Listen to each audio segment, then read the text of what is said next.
As the 1900s began, Protestant theology's traditional logic buckled. The ancient, immovable pillars of orthodoxy were splintering under pressure they were never built to withstand. This pressure came from three distinct fronts: the intellectual boundaries of Enlightenment rationalism, deep internal social fractures dividing congregations, and the shadow of global totalitarianism.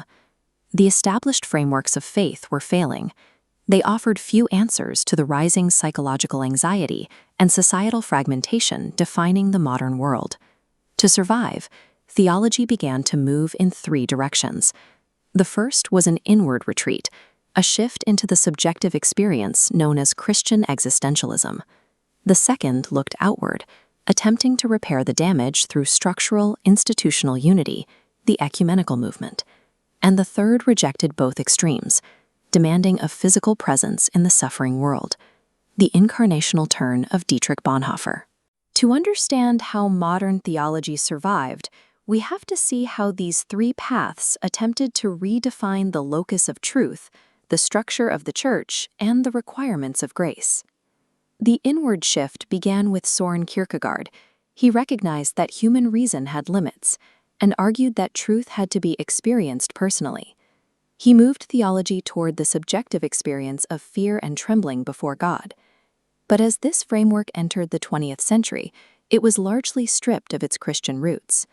It transformed into a philosophy centered on the human ego, meaninglessness, and the inevitability of anxiety. Theologians like Rudolf Bultmann applied this subjective lens to the Bible.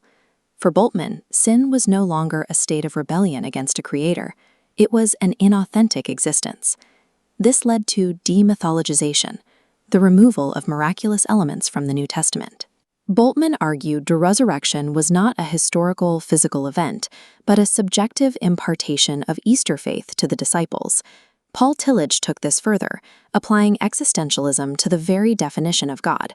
Protestant liberalism located God as immanent, working directly inside human culture. Neo-Orthodoxy reacted by placing God as transcendent, a distant judge issuing commands from above. Tillich rejected both. To answer modern meaninglessness, he defined God as the ground of our being. This existential turn addressed the psychological anxiety of the era. However, by focusing on the self, it risked turning theology into a form of humanism, detached from historical truth or the biblical doctrine of sin. While the existentialists turned inward, others faced a structural crisis. Denominational fragmentation was paralyzing Protestantism globally. The church was splitting along four lines: theological disputes, social divides like the 19th century debate over slavery, economic disparities between rich and poor, and a culture of intense individualism. The push to repair these fractures did not begin with academic theologians. It started with missionaries in the field. These missionaries realized they were exporting Western denominational labels, creating Presbyterians and Baptists, rather than a unified core of Christianity. This spurred the ecumenical movement, which convened at the 1910 Edinburgh World Missionary Conference. John Mott, a Methodist layperson, presided over the conference.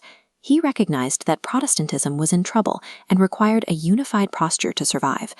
This attempt to pull fractured groups together was anchored in the biblical mandate of Ephesians 4:4-6, which calls for a single body centered on Christ. This move culminated in 1948 with the formation of the World Council of Churches, intended to be a united voice against secularism and political tyranny. Ecumenism recognized the flaws of a divided church, but as the movement grew, it struggled to maintain the theological bedrock required to anchor such a massive institution. Dietrich Bonhoeffer rejected both existential hyper-individualism and cold institutional detachment. His theology centered on the church as a community. For Bonhoeffer, Christianity is personal, but it can never be private.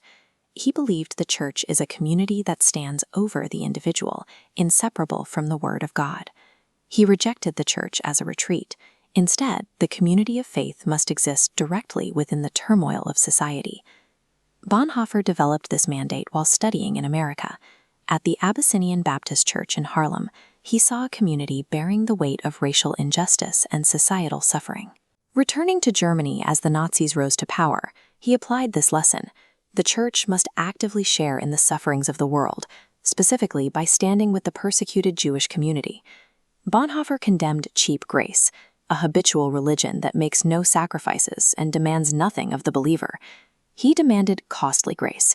This was a discipleship that required direct, responsible action in the face of evil, regardless of the consequences.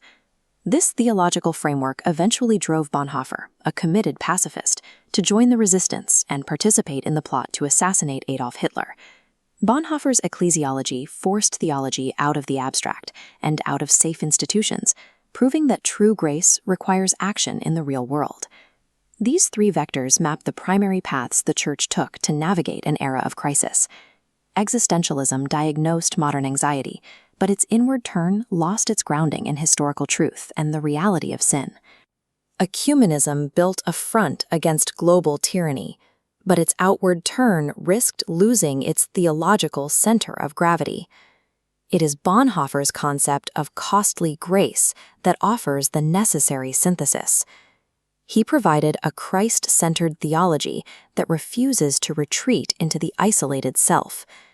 His framework also refuses to hide behind the safety and bureaucracy of massive institutions. True theological resilience requires engaging with the cost of discipleship and actively bearing the burdens of a fractured world.